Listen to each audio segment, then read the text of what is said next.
la resurrección de nuestro Señor Jesucristo. Antes de dar la cita bíblica, me gustaría hacer énfasis en que no tendría ningún sentido estarnos reuniendo en este lugar cada domingo durante 4 veces al mes, durante todo un año, y estar predicando una fe vana, sin esperanza, sin redención, si Jesucristo no hubiese resucitado. ¿Cuántos saben eso? Porque dice el apóstol Pablo en 1 Corintios capítulo 15 en adelante, hace mención allí: porque si Cristo no resucitó de entre los muertos, vana es nuestra fe, vana es nuestra convicción. No tenemos ninguna esperanza. Predicar a un Cristo muerto, a un Cristo que está sepultado y que la gente pueda ir cada año a ver los huesos, los restos de un Cristo muerto ahí, petrificado, sin esperanza, sin salvación. Pero lo más hermoso de todo esto es que no existen indicios de que Jesucristo se quedó en la tumba. No existen. Por cuanto Él resucitó, dice el apóstol Pablo en ese mismo capítulo, dice: pero si Cristo resucitó, gloria a su nombre. Y también bienaventurados cada uno de nosotros. Porque así como Él resucitó, así también Él nos resucitará en el día postrero.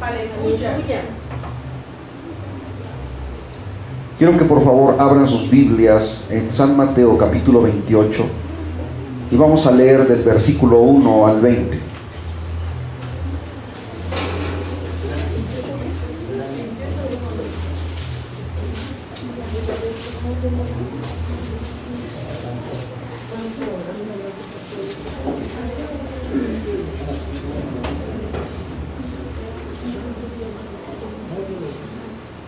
Y así sentaditos como están, pongan atención por favor, porque quiero que no perdamos ningún solo detalle de las Sagradas Escrituras. Dice en el versículo 1: pasado el día de reposo, esto es sábado, al amanecer del primer día de la semana, vinieron María Magdalena y la otra María a ver el sepulcro. Y hubo un gran terremoto, porque un ángel del Señor, descendiendo del cielo y llegando, removió la piedra y se sentó sobre ella. Su aspecto era como un relámpago y su vestido blanco como la nieve. Y de miedo de él los guardas temblaron y se quedaron como muertos. Mas el ángel respondiendo dijo a las mujeres: no temáis vosotras, porque yo sé que buscáis a Jesús, el que fue resucitado. No está aquí, pues ha resucitado como dijo. Venid, ved el lugar donde fue puesto el Señor, e id pronto y decid a sus discípulos que ha resucitado de los muertos. He aquí va delante de vosotros a Galilea, allí le veréis. He aquí os lo he dicho. Entonces ellas, saliendo del sepulcro con temor y gran gozo, fueron corriendo a dar las nuevas a sus discípulos. Y mientras iban a dar las nuevas a los discípulos, he aquí Jesús les salió al encuentro diciendo: salve. Y ellas, acercándose, abrazaron sus pies y le adoraron. ¿Es digno de adoración? Entonces Jesús les dijo: no temáis, id, dad las nuevas a mis hermanos para que vayan a Galilea y allí me verán. Mientras ellas iban, he aquí uno de los guardias fueron a la ciudad y dieron aviso a los principales sacerdotes de todas las cosas que habían acontecido. Reunidos con los ancianos y habido consejo, dieron mucho dinero a los soldados, o sea, los sobornaron para que se callaran la boca, diciendo: decid vosotros, sus discípulos vinieron de noche y lo hurtaron, estando nosotros dormidos. Y si esto lo oyere el gobernador, nosotros le persuadiremos y os pondremos a salvo. Y ellos, tomando el dinero, hicieron como se les había instruido. Este dicho se ha divulgado entre los judíos hasta el día de hoy. Como desde tiempos muy remotos existía el soborno: cállate la boca, pero recibe este dinero, no digas nada. Pero los 11 discípulos se fueron a Galilea, al monte donde Jesús les había ordenado, y cuando le vieron, le adoraron una vez más, pero algunos dudaban. Y Jesús se acercó y les habló diciendo: toda potestad me es dada en el cielo y en la tierra. Por tanto, id y haced discípulos a todas las naciones. Esto no lo dijo el Papa, esto no lo dijo ningún sacerdote. Estas fueron palabras textuales de Jesucristo, bautizándolos en el nombre del Padre y del Hijo y del Espíritu Santo, enseñándoles que guarden todas las cosas que os he mandado, y he aquí yo estoy con vosotros todos los días hasta el fin del mundo. Amén. Y así termina el Evangelio de San Mateo.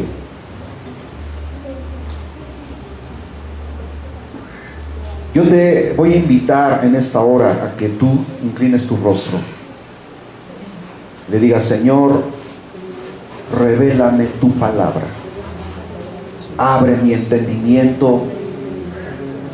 Estoy dispuesto a escuchar, estoy dispuesto a recibir este mensaje que tú traes a mí por medio de tu Espíritu Santo.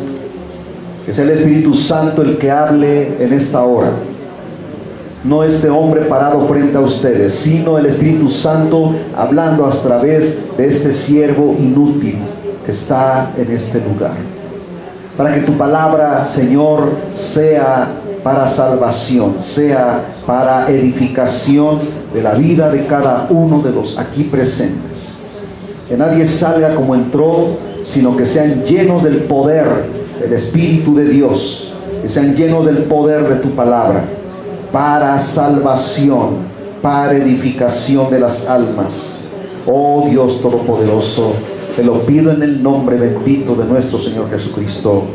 Amén y amén. Aleluya. La resurrección de Jesús es el evento más importante, el más relevante en todo el cúmulo de hechos de las Sagradas Escrituras. No existe ningún acontecimiento más glorioso que haya sido escrito por estos hombres de Dios, el que ellos mismos fueron testigos oculares de las cosas que ellos contemplaron con respecto al Verbo,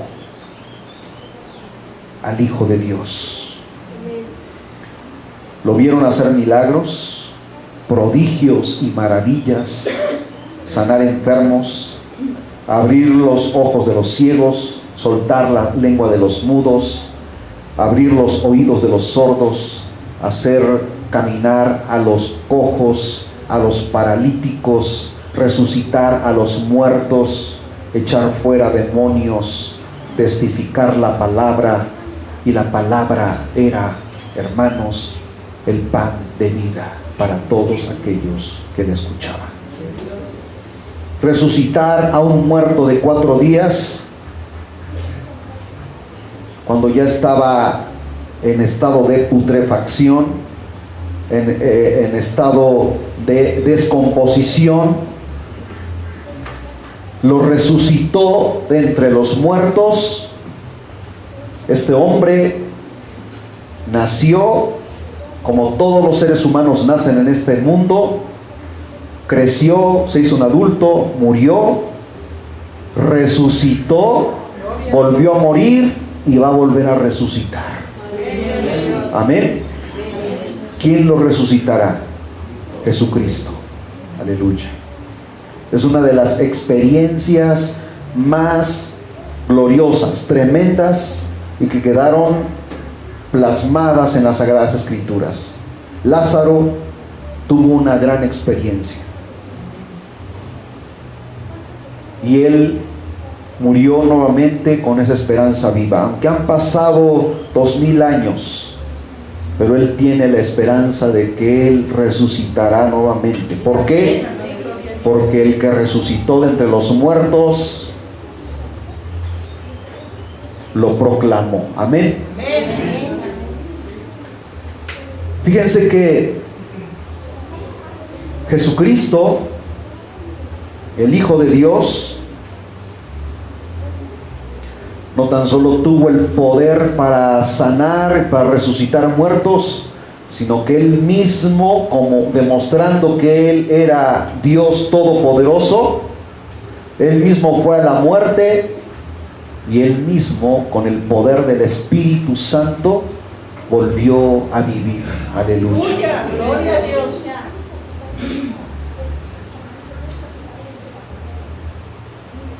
Es fundamental en el cristianismo, y realmente se levantó de los muertos, porque si no se hubiese levantado de los muertos, entonces ¿qué fue de su cuerpo?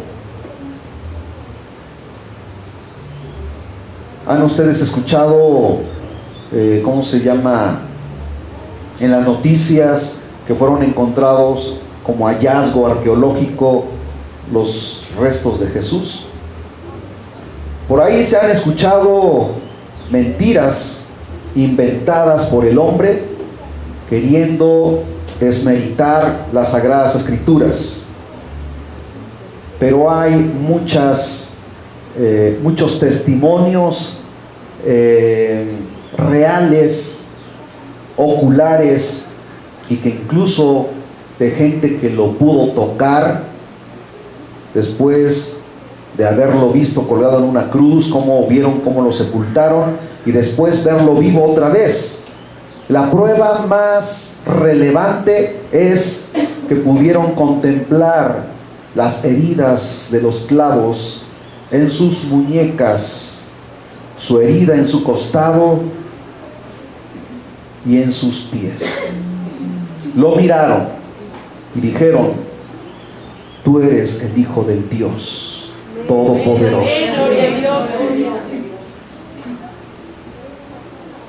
Para desacreditar tales pretensiones, mucha gente, como lo que acabamos de leer aquí, empezaron a inventar una serie de cosas que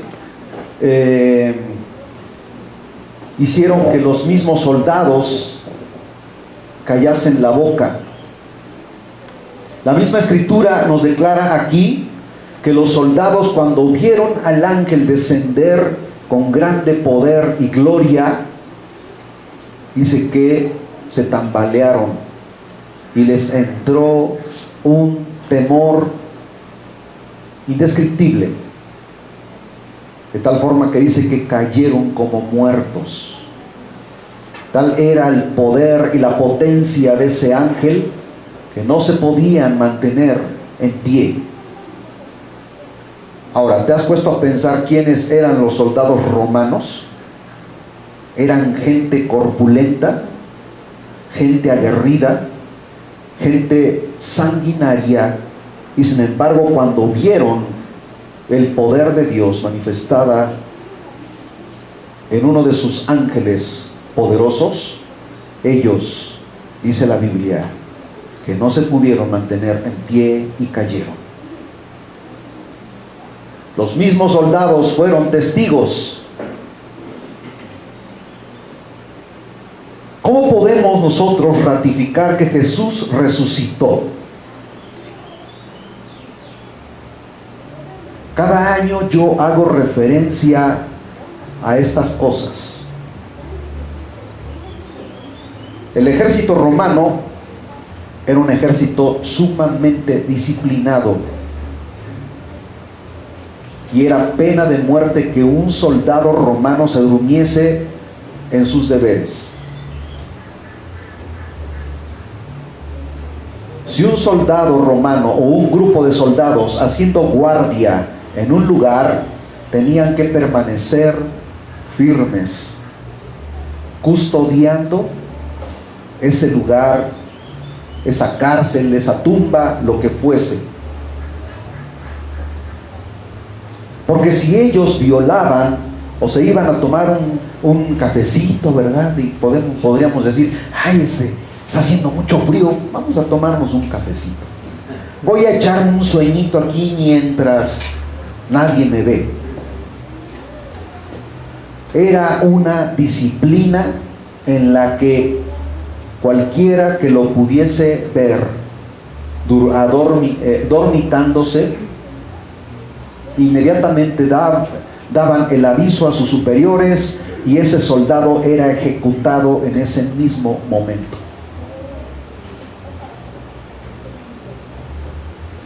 Lo que yo les estoy diciendo aquí no es un cuento, no es una fábula. Vayan un poquito a la historia y dense cuenta quiénes eran los soldados romanos. ¿Tú sabes quién es el ejército estadounidense, el ejército ruso, el ejército mexicano? ¿Has visto un soldado mexicano durmiéndose ahí o en un rinconcito ahí, echándose un zarapito, ¿verdad? Acostadito, haciendo guardia? ¿Ustedes creen que en ese entonces esos soldados estaban ahí perdiendo el tiempo? Entonces, ¿fueron testigos ellos de lo que ocurrió o no? ¿Quiénes les callaron la boca?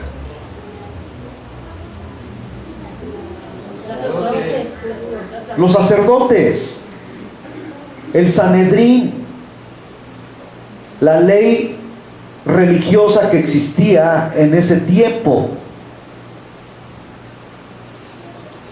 Sobornaron con monedas de oro.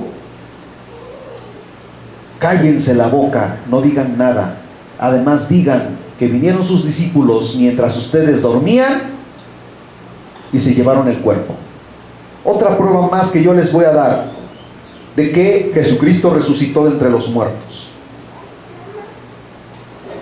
Cuando un gobernador romano sellaba con el sello del anillo del Imperio Romano, ponía el sello, no podía ser violado ni por la más alta autoridad.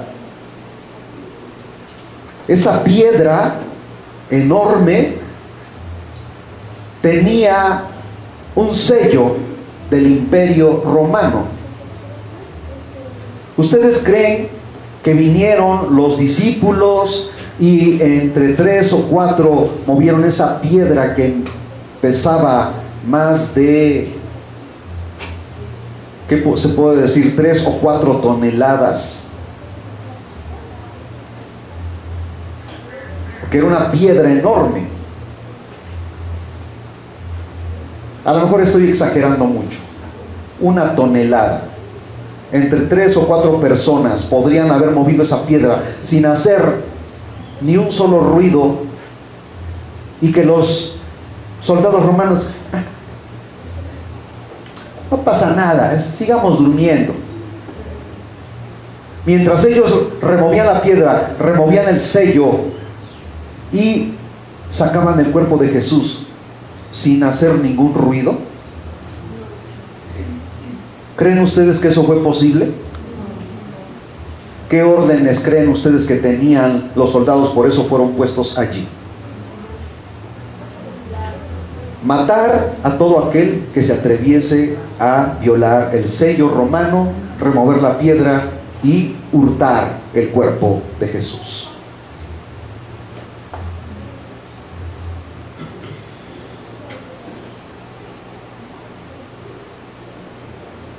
La misma Biblia nos enseña que no fue necesario que viniesen personas comunes y corrientes y les diesen un brebaje, ¿verdad?, a los soldados para que se durmieran allí y entonces pudiesen ellos actuar. ¿Qué nos dicen las Escrituras? Y dice, y un ángel del Señor descendiendo del cielo como un relámpago. ¿Han visto un relámpago alguna vez? ¿Cómo ves un relámpago en un día de tormenta?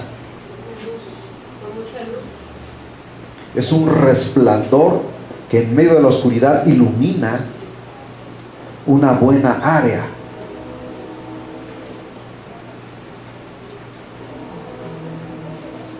¿Cómo se escucha el estruendo? Se ve el destello y después vuelve la oscuridad.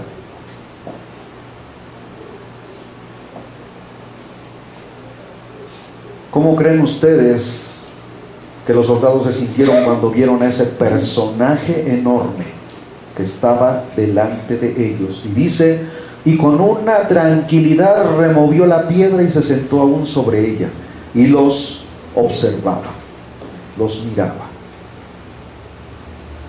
Y ellos, y cayeron como muertos. Ustedes se han puesto a pensar que si un ángel puede provocar ese pavor, ese terror en las personas, cuanto más la presencia de Dios sublime y gloriosa,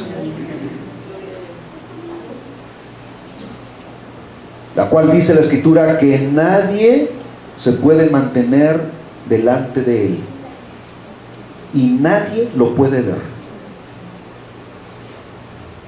En una ocasión, un ateo discutía con un cristiano en la ciudad de Nueva York,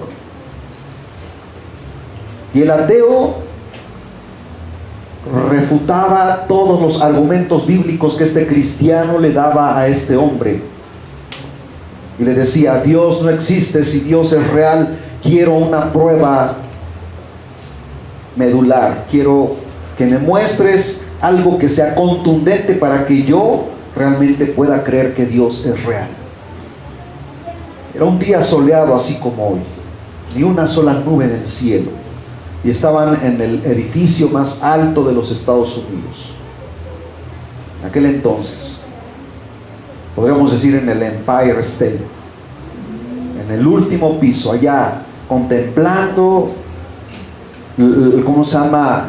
La ciudad, ¿verdad? Y este cristiano le dice, mira hacia el cielo. Y él voltea a ver hacia el cielo y dice, ¿qué? ¿Puedes ver el sol? ¿Cómo resplandece en toda su fuerza? Y dice, no lo puedo ver, me ciega la vista. Y dice, si el sol que es una creación de Dios, no la puedes ver, ¿cómo quieres ver a Dios?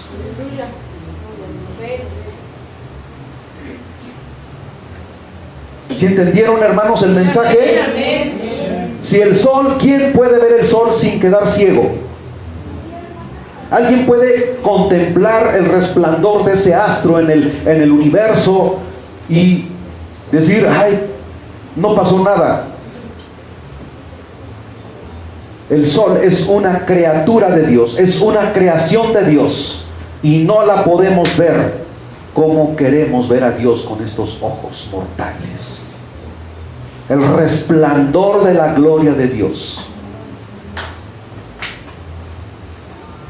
Ese es el Dios, hermanos, que predicamos. No es cualquier cosa. Es el Cristo de la gloria. Es aquel que desde antes de la fundación del mundo, Él estaba en su trono. Desde la eternidad hasta la eternidad. Y Él, viendo la condición del hombre, viendo su necesidad de salvación, Él se despojó de su gloria y vino al mundo. Y dice San Juan capítulo 1 que ese verbo de Dios, esa palabra en acción, se hizo carne y habitó entre los hombres.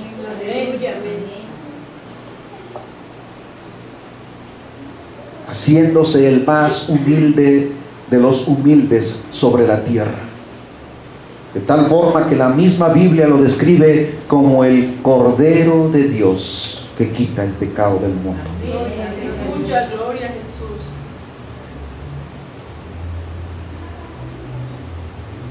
Todas las palabras que nosotros podamos expresar en esta hora, en este lugar, se quedan cortas con la magnificencia, el poder, la potencia del Dios Altísimo.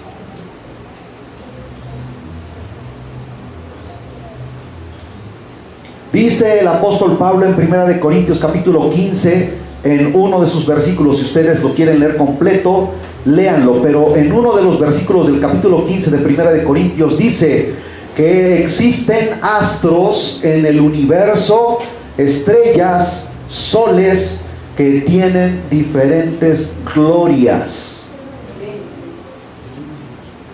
¿Qué significa esto? Bueno, la misma ciencia lo demuestra. Los mismos libros de ciencia, de astronomía, que tú alguna vez a lo mejor has leído,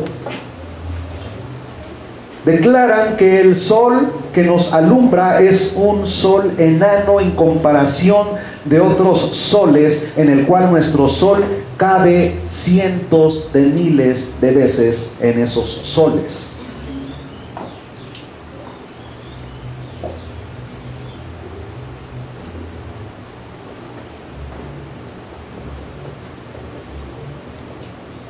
El cual nuestro sistema solar cabría adentro de ese sol. Por eso dice el apóstol Pablo, para que ustedes se den cuenta que también la Biblia habla de ciencia, del conocimiento en el cual el hombre se enorgullece y dice: la ciencia, el conocimiento humano, las mentes más brillantes. Cuando la palabra del Señor aquí nos está declarando que cuando el hombre pensaba que la tierra era una media naranja cargada por una tortuga, ¿verdad? O que a lo mejor la tierra es plana, y llega el momento en que llegas al límite y ahí te vas al abismo. Cuando la palabra del Señor nos declara y dice que el Señor se sienta sobre el círculo de la tierra. Palabras declaradas por uno de los profetas hace miles de años atrás, antes que el mismo ser humano descubriese, ¿verdad?, que la tierra es redonda. ¿Cómo se dio cuenta el ser humano que la tierra es redonda? ¿Y cómo lo pudo constatar? Cuando mandó su primer navecita al espacio y se puso en órbita. Y dijeron: sí es cierto, la tierra es redonda. Y ya la Biblia había dicho miles de años antes que la tierra es un círculo. Amén. Gloria a Dios.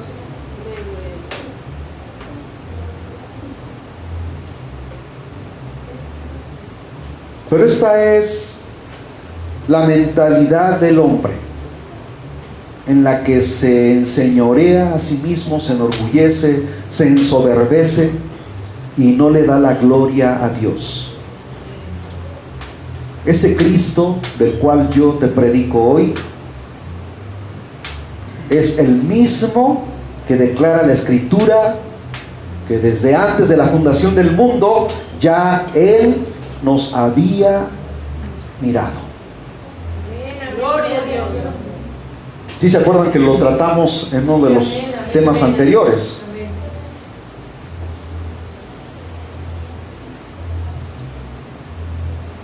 Desde antes de la fundación del mundo, ya Él nos conocía.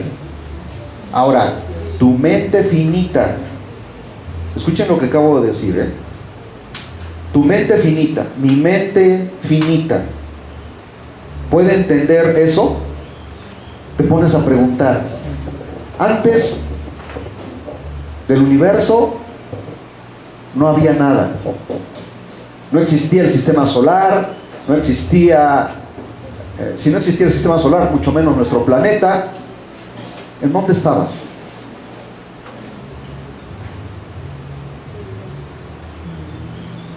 ¿Puede tu mente concebir eso?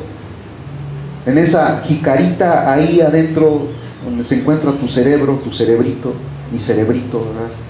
¿Puedes tú entender la infinita sabiduría de Dios?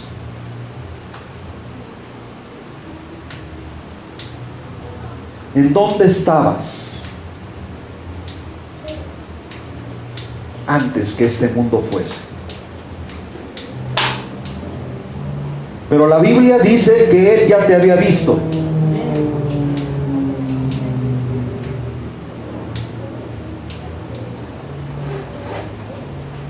Incluso cuando Jesús comienza su ministerio, le dice a un hombre: antes que tú te dices cuenta de mí, yo ya te había visto debajo de un árbol. Ahora, eso se puede entender como algo figurativo, dando a entender, antes que siquiera tú existieses, yo ya te conocía que tú ibas a existir. ¿No dice el Salmo 139, hermanos? Dice: aún no está la palabra en mi boca, y tú ya la conoces toda. Amén, bendito sea Dios. Aún no has pensado, y el Señor ya sabe lo que tú vas a pensar. Aún no has deseado en tu corazón, y el Señor ya sabe cuál es tu deseo. Aún no habías nacido, y el Señor ya sabía si tú ibas a ser salvo o no.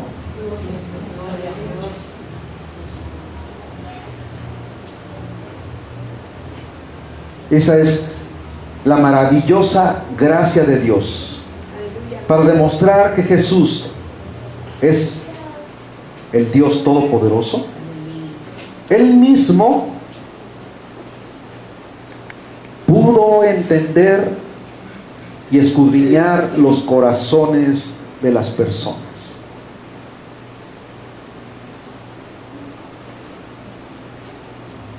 Hubieron ocasiones en que Jesús trataba con la gente más humilde, la más sencilla, aún con los que se daban golpes de pecho decían que eran los pecadores, y ellos solamente lo pensaban, y Jesús se volteaba a ellos y les decía cuáles eran sus pensamientos y los deseos de su corazón.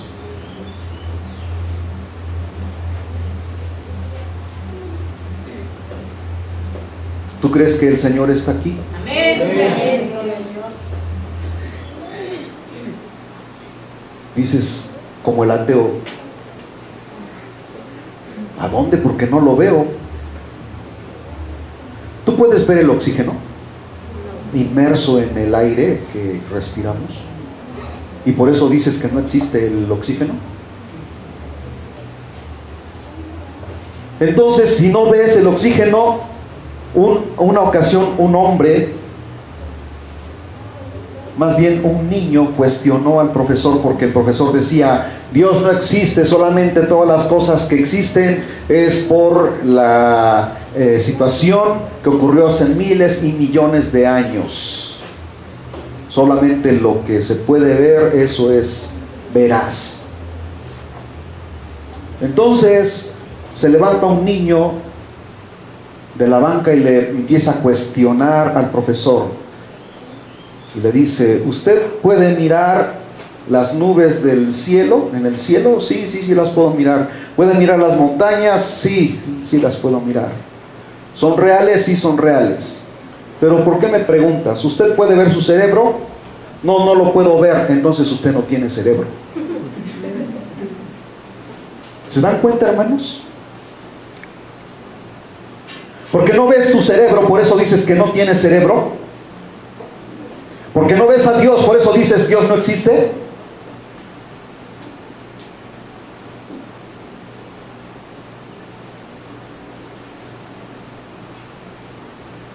Dios es más real que las cosas que se ven. Amén. Gloria a Dios. Aleluya. Porque la misma palabra en Hebreos capítulo 11, hermanos, nos dice, es pues la fe, la certeza de lo que se espera, la convicción de lo que no se ve. Porque los santos hombres de Dios no pusieron sus corazones en las cosas visibles, porque si así hubiese sido, entonces tenían mucho tiempo para retroceder y volver atrás a las riquezas que habían dejado en el pasado. Pero ellos no pusieron sus corazones y su fe y su convicción en las cosas materiales, sino en las invisibles, en las que no se ven, porque estas son eternas, dice la Escritura. Gloria a Dios, aleluya.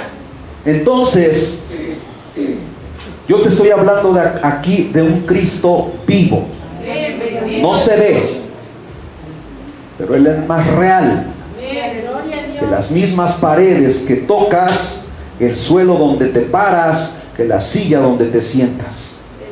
Gloria a Jesucristo. Porque Él creó todas las cosas.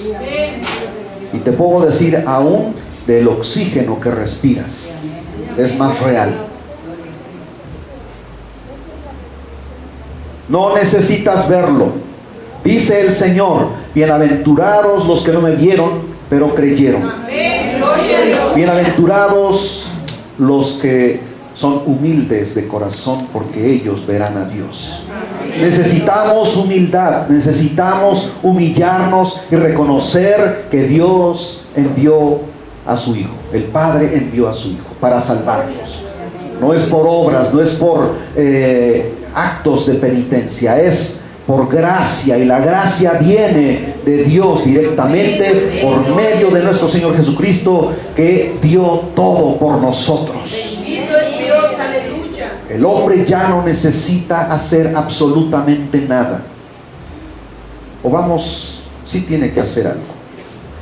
Lo único que tiene que hacer es doblar sus rodillas, postrarse en el suelo y glorificar y adorar al Dios que vive eternamente. Ese Cristo que hace 2000 años estuvo aquí en la tierra y predicó la palabra y fue a la cruz y perdonó a los que lo crucificaron y le dijo, perdónalos, Padre, porque no saben lo que hacen. Dios justificando a la humanidad. Pero para poder realmente ser hijos de Dios, necesitamos arrepentimiento, sinceridad para con Él. ¿Alguien me puede decir qué es la sinceridad? Un sinónimo de sinceridad. Algo verdadero. Nuestra hermanita dice que debemos ser cuerdos con nuestras acciones, lo que decimos con lo que hacemos, ser verdaderos. Y Jesús dijo, yo soy la verdad, yo soy el camino, yo soy la vida. Gloria a Jesucristo, aleluya. Todos solamente pueden ir al Padre si creen en Pablo, en Pedro, porque yo dije que Pedro era la roca. ¿Así dice la Biblia? ¿Qué dice la Escritura? Yo soy el camino, la verdad y la vida. Nadie va al Padre si no es por mí. Aleluya. Hermanos, Jesucristo vive. Amén. Pero Él no tan solo resucitó de entre los muertos, Él quiere morar en tu corazón. Él quiere habitar en tu vida, cambiar todo, absolutamente todo. Nosotros venimos con prejuicios, venimos con una mente en la que nos cuesta mucho trabajo entender lo que nos han enseñado durante tanto tiempo. En una ocasión, un predicador dijo: cuando compras una computadora, una lap, la computadora viene con los programas con los que va a funcionar ya instalados, pero la memoria ROM del disco duro, en la memoria RAM, ¿verdad? La memoria ROM y la memoria RAM son, digamos, dos dispositivos en el que se puede almacenar cierta información. Y tú le empiezas a bajar un montón de videos, descargas cosas, ¿verdad?, de allí, y no te das cuenta que en esos videos, fotografías que tú bajas, información, hay cierta información que contamina el sistema operativo de la computadora, y de repente te empiezas a dar cuenta que la computadora se empieza a ralentizar, ya no es tan rápida, se traba. ¿Y qué haces? La llevas con un especialista para que le borre todo, para que le elimine todos los virus y te la deje como estaba al principio, como nueva. Una reseteada, como le dicen por ahí, para los que son especialistas en manejar las computadoras, ¿verdad? Eliminar todo y eliminar los virus para que la computadora quede nuevamente como al principio.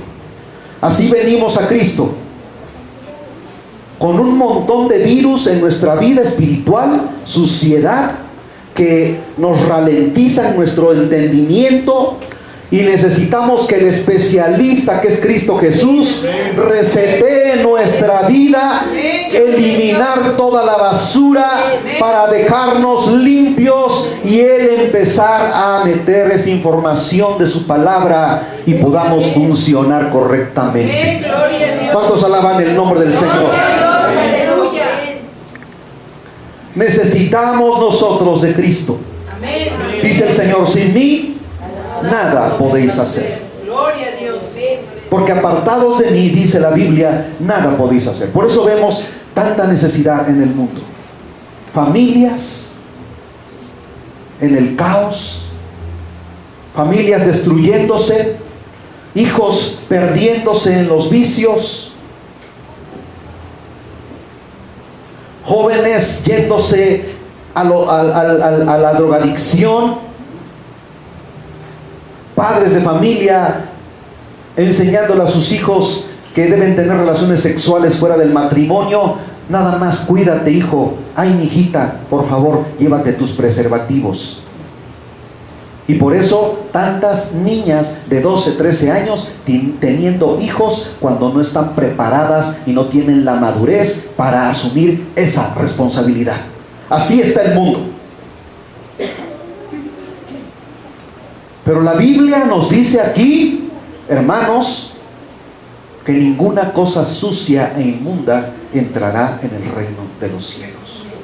Así que no hay excusa ni pretexto para decir: ay, yo estoy exento de esas cosas.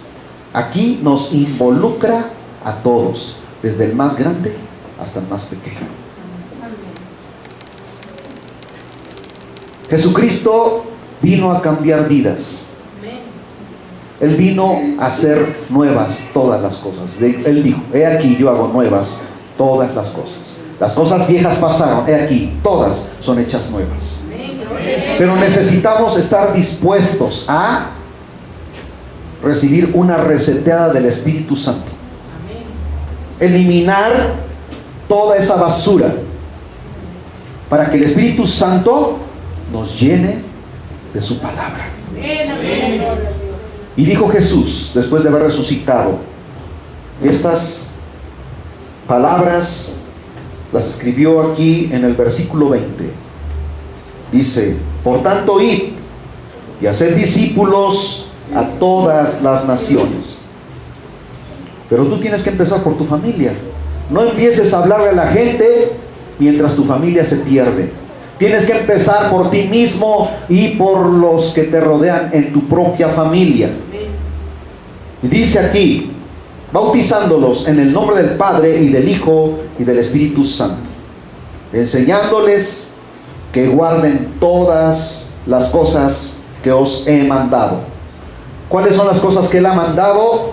Y Él simplemente lo resume en una palabra: santidad al Señor, porque sin santidad nadie verá su rostro. Sin santidad nadie lo verá. Y aquí yo estoy con vosotros todos los días hasta el fin del mundo. Ciertamente Dios conoce nuestras debilidades, Dios conoce nuestras luchas, Dios conoce nuestros corazones, Dios conoce nuestros pensamientos, y Él quiere ayudarte. Él quiere sacarte del pozo de la desesperación, del fango cenagoso, de la inmundicia del pecado. Pero Él no te puede obligar. Él simplemente te dice: ¿quieres venir? Si tú quieres venir a mis pies, yo te recibo con los brazos abiertos. Pero Él no obliga a nadie. Él simplemente te hace la invitación. Tú eres libre de escoger el camino de la vida que te lleva a Cristo Jesús o la condenación eterna. Pero cuando las personas se van a una condenación eterna, le reclaman a Dios y dicen: ¿por qué, Señor? ¿Por qué? Y el Señor les recuerda partes de su vida y les dice: ¿te acuerdas que un día te hablaron del Evangelio? ¿Te acuerdas que un día escuchaste este mensaje y lo tomaste a la ligera? Te di 1, 2, 3, 4, muchas oportunidades y las despreciaste. Ahora, no me reclames, porque yo te busqué, pero tú no quisiste aceptar este camino. Este es el mensaje. Dios te habla, y te habla de 1 o 2 o 3 maneras. Dice la Biblia: de 1 o 2 maneras habla Dios, pero el hombre no entiende. Y Dios te invita, pero no te obliga, porque Él es todo un caballero. Él respeta tu libre albedrío. Él respeta tu democracia, como dicen por ahí. Una persona en su democracia puede decidir aceptar a Cristo Jesús o puede rechazarlo. Es como cuando una persona decide entre un político y el otro: este político es corrupto, me voy con este porque este es más honesto.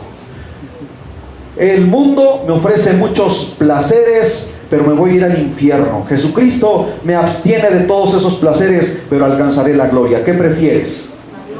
¿La gloria o el infierno? La gloria.